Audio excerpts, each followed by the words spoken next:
The bell tolls at midnight.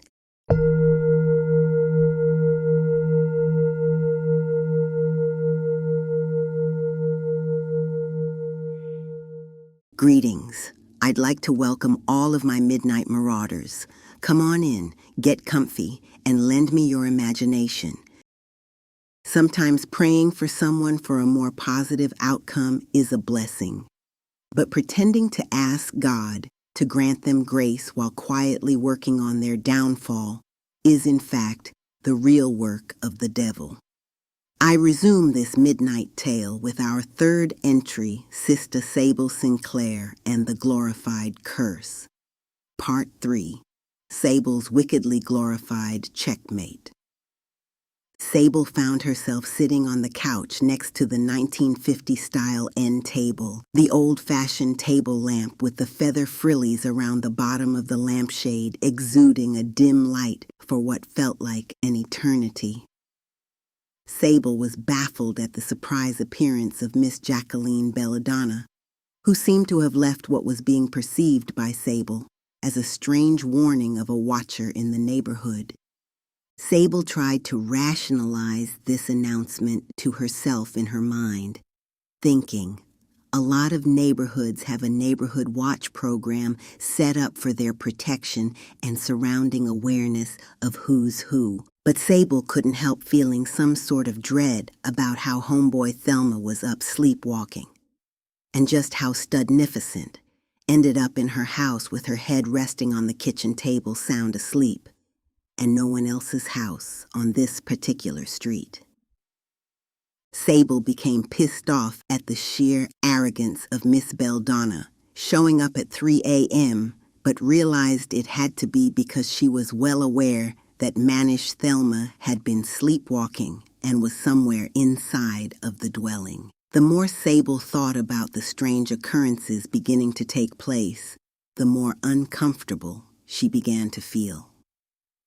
Frankie doesn't normally answer the phone until after 12 noon, but Sable, upset, believing Frankie wasn't telling her everything about the house and who this mysterious Jacqueline Belladonna was, kept calling him on speed dial, but to no avail, as Frankie just wasn't picking up the phone. Sable then tossed the phone on the bed, threw on a pair of jeans and a white t-shirt, slipped on a pair of sneakers, and quickly bolted out of the front door, speed-walking down the street towards Geraldine's house. With daybreak less than an hour away, Sable, uneasy about her early morning visitors, wanted answers.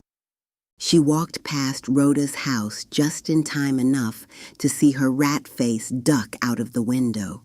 A few steps past her residence, Sable looked back, and there she was, with that snout of hers pressed up against the screen. Sable threw up her hand, waving, as this human somersault rotated in a 360-degree angle, before diving out of the window again, this time realizing she had been caught, watching. Sable made it to Geraldine's, but noticed her car wasn't in the driveway. Then remembering that she told her during happy hour at the restaurant The Tea the other night that she sings nights at Belladonna's lounge. Sable, desperate and trying her best to remain the kind and upstanding woman she had fought hard to become, needed to find out where Belladonna's was located before she reached the point of no return, and prayed for everyone her way. Sable walked away from Geraldine's white picket fence and proceeded 2 houses down to Rhoda's house, who literally was caught closing her curtain upon seeing Sable open her white picket fence and walk down her driveway. Sable walked up to the porch and rang the doorbell, but snaggle-toothed Rhoda just ignored it, so Sable just laid on the doorbell, making sure this window-sitting video recorder either opened her door or endured the sound of her doorbell stuck on ring mode for the next hour. After about a good 23 seconds of Sable's relentless doorbell takeover, Rhoda flung open the door, looking disheveled and completely out of it. She was standing there in a form-fitting workout outfit that clearly showed every inch of an apron at complete rest, slumbering near her lap, on an oddly invisible derriere that ran away with two invisible hips never to be seen or heard from again. In the back of the house, you could clearly hear some sort of workout bungee jump video playing in the background. Sable pushed her way past the tightly held front door as Rhoda stood guard, inviting herself into Rhoda's house just as she had done Sable a few nights ago. "Oh, hi, friend. I was just working out to one of Lisa's leapfrog videos. What can I do for you today?" a noticeably nervous Rhoda asked, trying to avoid eye contact with Sable like a naughty child who's been up to some sort of mischief, while a pretty stern and direct-eyed Sable asked, "Hey, Rhoda, I'd like to speak with you for a second about the likes of Miss Jacqueline Belladonna. Do you know who she is?" Suddenly, Rhoda began blinking rapidly, looking up in the corner of the living room, where a small camera was mounted and shifting from right to left and up and down. The room began to get brighter as Rhoda began walking toward the kitchen, grabbing an apron out of the kitchen drawer as if she was under some type of mind control. Restless Rhoda tied the apron around her waist, putting emphasis on the knot in the front of it.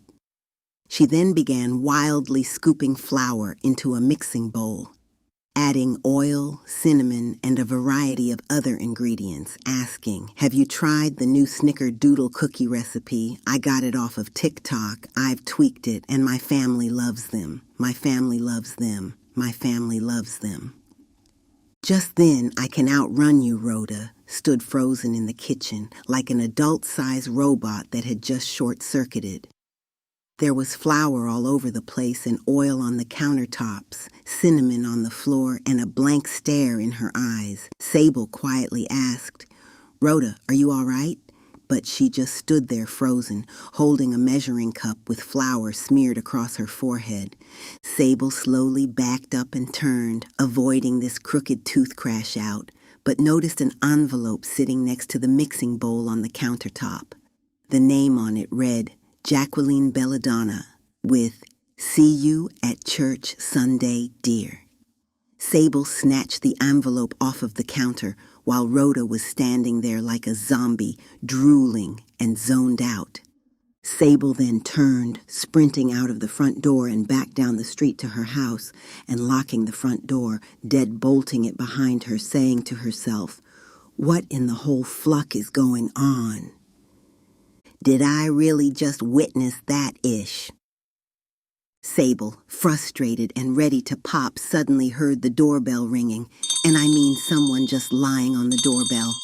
Sable took precaution, grabbing a can of Lysol she'd seen underneath the bathroom cabinet. She hurried to the door and flung it open, hostile and ready to spray whatever vermin was laying on her doorbell. Surprisingly, it was a man, standing there, smiling hard, showing all of his teeth, eyes resembling all of the crazed, now infamous, gruesome, dark serial killers society has become too familiar with. He stared at Sable hard for a brief second and then simply lurched down the driveway and out of sight. Sable began to notice the same robotic, brain-fleeting behavior in both instances and had simply had enough.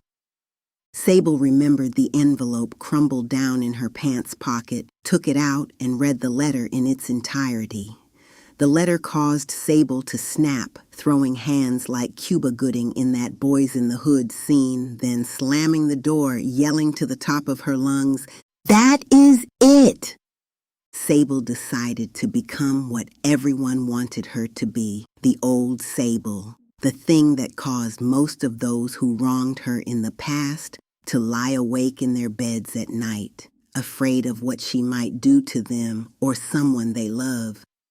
Her newfound enemies must now worry and plot, hoping for some sort of safe and positive outcome, while up against a rival they had no power to defeat. She came to realize nobody's satisfied when you're nice and mind your own business. The world needs drama. said Sable, smiling at the thought of obliging these gluttons for the punishment they're so desperately seeking. Sable took a deep breath while looking into the mirror and began feeling an incredible deviousness stirring in her soul. She thought about all of the nonsense she'd put up with from the good Reverend Humphrey and his congregation of hypocrites, living a lie as they mocked God. Through all of their hypocrisy, they'd forgotten one thing. God was the ultimate watcher, and their karma would probably miss them, but definitely fall on the brows of the people they loved the most. Sable stood there morphing into her old self, the old self who was hell-bent on regulating a wrong, trying to convince herself 2 wrongs don't make a right, but ultimately deciding to give in to that old gin, an absolute revenge. Sable ran a bubble bath, pampering herself, pouring some of that "Ooh, girl, you smell so good" gardenia-scented bubble bath in that tub, soaking while plotting the most heinous revenge of the century. She dried off, walking into the living room and over to the old-fashioned stereo, turning it on, finding the oldies station.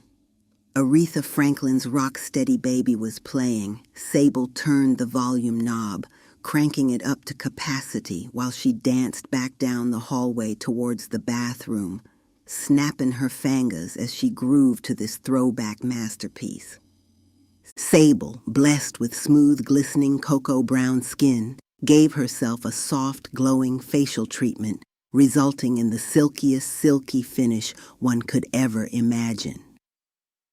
Baby, you want to talk about glazed donuts? Honey, you have no idea. How about a brown sugar honey-coated cinnamon glazed batty? What? Sable, finally done with her 2-hour bath and skincare treatment, singing underneath her breath to Stevie Wonder's signed, sealed, delivered throwback masterpiece as she flung open the closet door, dancing in the free while fishing for one of those questionable outfits deep in the right side corner of the closet. You know, one of those fits that probably shouldn't be worn to church.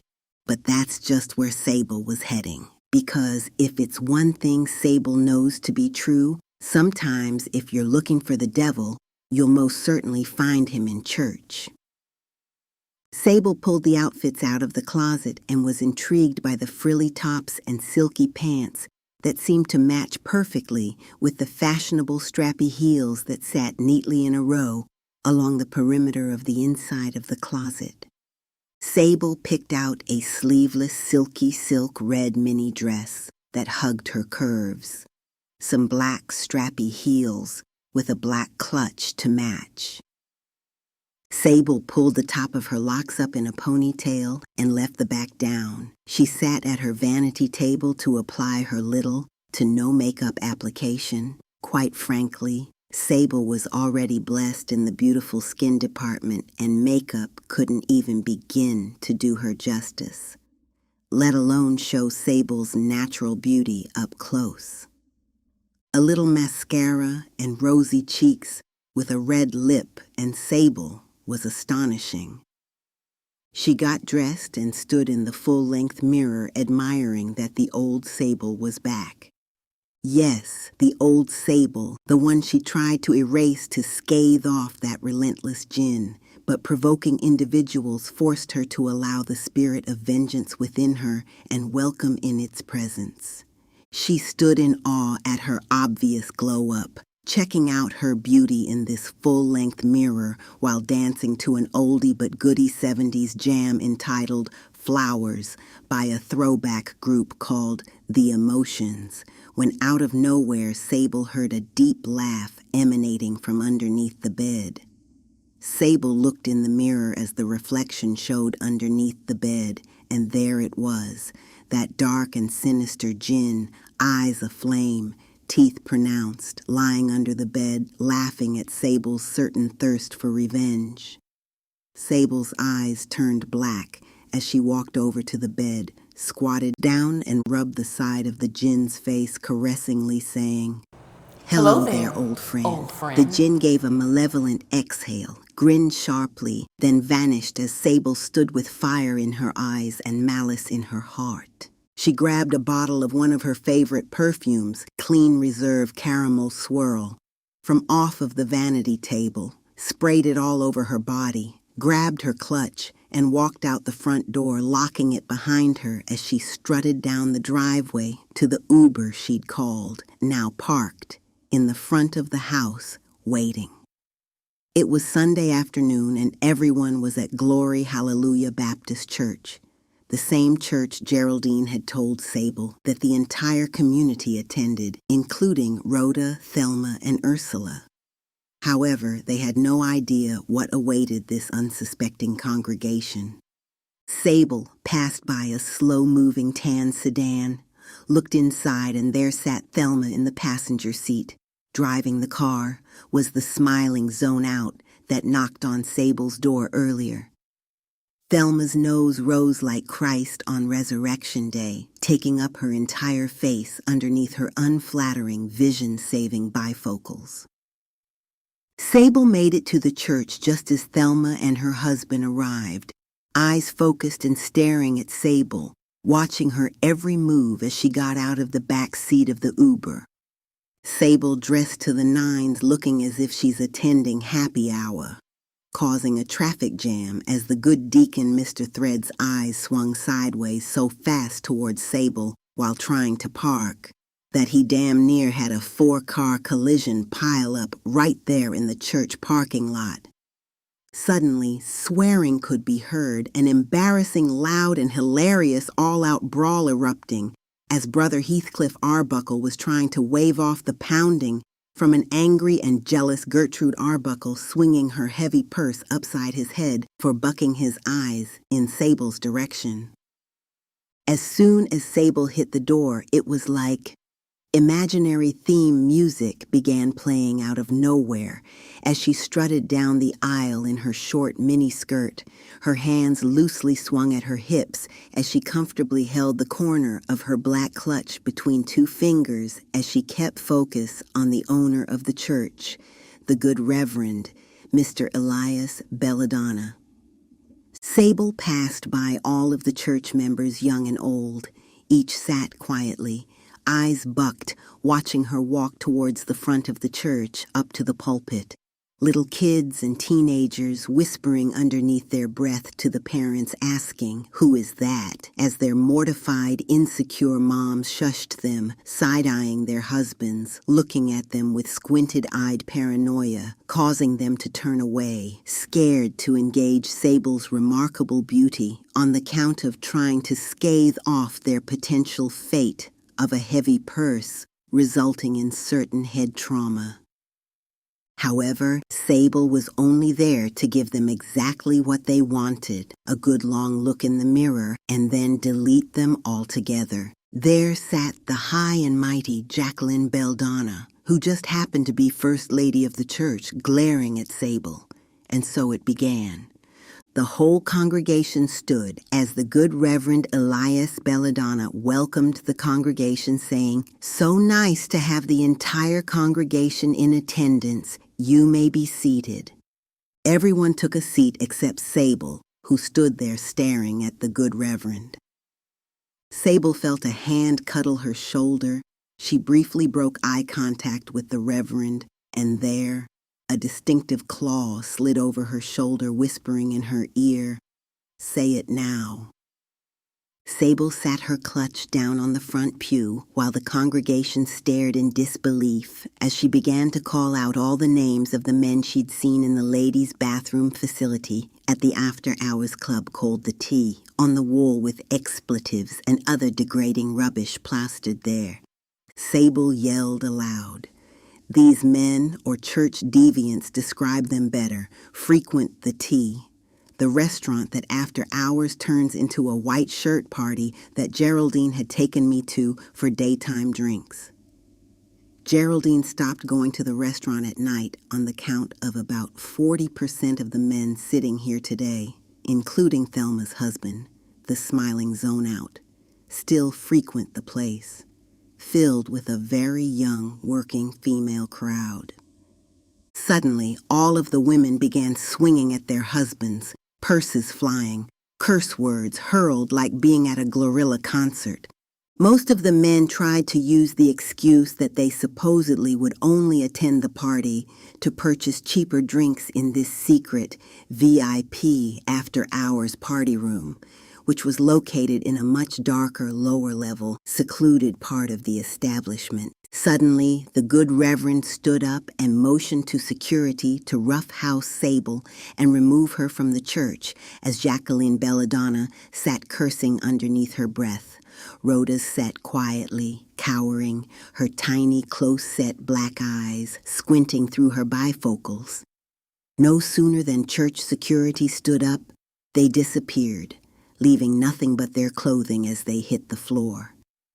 The congregation screamed and suddenly turned to Sable as she continued to expose the good Reverend and Mrs. Jacqueline Belladonna for the evil monsters they are, saying to the congregation as she walked away from the pile of clothing on the floor that security left behind after their bodies disappeared.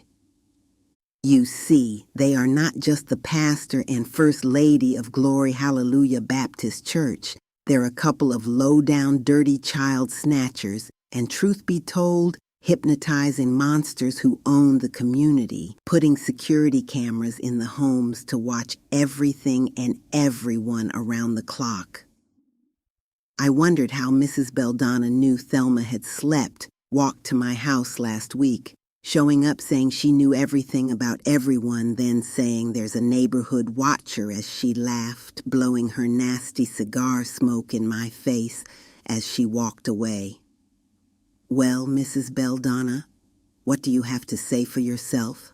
Sable asked. Mrs. Belladonna, frightened, as half of the congregation lay low on the pews, quietly trying not to be seen by Sable as she stood there furious, ready to empty out the church. What I mean by empty is make all these despicable Negroes go straight to hell. Sable looked at Jacqueline Belladonna and said, "Bring your vile ass over here, bitch." The congregation gasped, as they were certain Sable was possessed. "Now, Sable," said a shaking voice Mrs. Belladonna, "this is not you. You're a sweet and kind-hearted person, and let's be rational, you know. Let's talk about this." But before Mrs. Belladonna could finish her sentence, Sable exclaimed, "Bye, Reverend." And just like that, Reverend Elias Belladonna's clothes hit the floor without him in them. He had completely evaporated into thin air. Mrs. Belladonna struggled to get the words out, bursting into tears as she screamed aloud, "Please don't kill me too." Sable looked at this pathetic specimen of a woman. This woman who took pride in demeaning people, mishandling and interrupting lives for fun. This whole-grown pretense of a real woman wanted to make other women feel small. Sable walked over to Mrs. Belladonna, the empty, childlike miscreant, now cowering on the floor, and with a mighty fist right crossed the teeth right out of her mouth, then kicked her shoes off and commenced to beating the whole crap out of this big community demon. What a joke.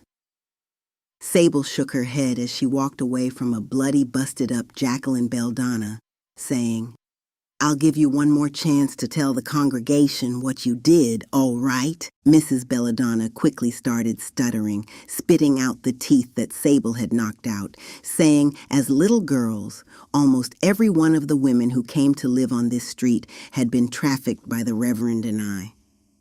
We followed them until adulthood, manipulating their circles of people around them and their personal lives to get them to come live here in this Arizona community to work for our shady business ventures so there would be no outside disturbances.